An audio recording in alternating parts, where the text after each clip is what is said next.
Gamma, it all starts tomorrow, doesn't it? Forest Green venture into the uncharted waters of League One for the first time.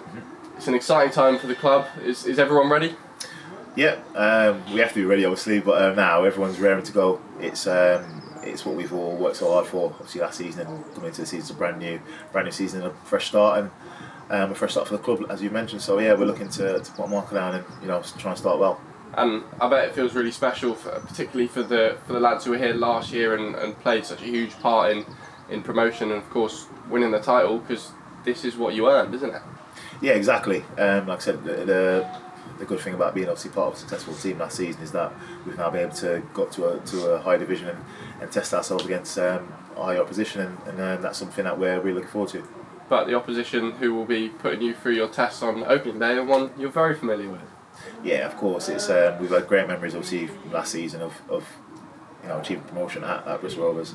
They're a tough team. It was a tough game last season. We'll sure it'll be a tough game against this season, but because we've probably know each other a little bit better than the other teams in this league, it'll be a chance for, I'm sure both teams will be looking going to set a marker down with that, and I'm sure they'll think the same. And getting your hands on that trophy at the end of the season obviously gives you great momentum going into League One. But Bristol Rovers finished unbelievably strong, didn't they? 4 wins from their last 5 games, and that sensational final day. So the two sides are both raring to kick on. Yeah, momentum's a massive thing in football, and obviously we'll go in based on last season, looking at the momentum and winning momentum during the season, looking to try and kick on and do that again. In terms of starting winning momentum, and like I said, they finished the season strongly, so I'm sure they'll be trying to do the same thing. But we'll be, like I said, we'll go in there with the mindset of trying to win the game, and that's all we can do.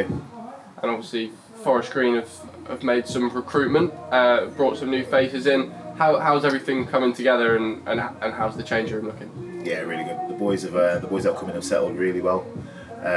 All a great bunch of lads, and I think that's part of obviously the recruitment here. So yeah, everyone's settling really well. We've brought some really good players, and they've complemented the lads that we already had here. So yeah, it's all looking well. And Bristol Rovers have made quite a lot of recruitment as well. So they've also strengthened. It's going to be a great clash, isn't it? Yeah, especially in kind of League One, League Two. I think you're going to lose some players, which we have, and they have as well. Like I said, it's credit to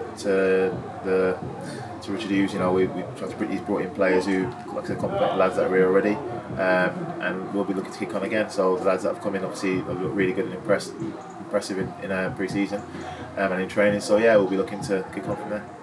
Can it be a little bit difficult to know what to expect on opening day, because you've only got pre-season games to look at, which obviously don't provide the full picture on the opposition? Yeah, definitely. I think pre-season's much more muchness, to be honest. It's one of those things I always look at now. You get your fitness in and try and get back to full sharpness. I think we've had some good tests which has helped us to do that. But yeah, you never really. The first game's obviously always an unknown, but I think the importance of obviously starting well can be a massive factor, because as we saw last year, I think if we start well, then in the first 5 or 6 games, momentum again can build and we can achieve good things. And a quick word on a former teammate of yours, Nick Anderson. Obviously, news broke yesterday of a worrying diagnosis for him. Do you have any words on that? Yeah, to be honest, in terms of situations like this with Nick, football kind of pales into insignificance, to be honest, because his health is the most important thing. Spoke to him a little bit yesterday, and just wanted to wish him all the best. From myself and all the lads as well have said the same thing this morning. We wish Nick all the best, and I'm sure he'll meet this head on with enthusiasm. He's a great lad on and off the pitch, and it's something that we don't want to hear. But like I said, I'm sure he'll meet this head on, and all the boys here are right behind him, and the whole football community are right behind him. So all the best to Nick.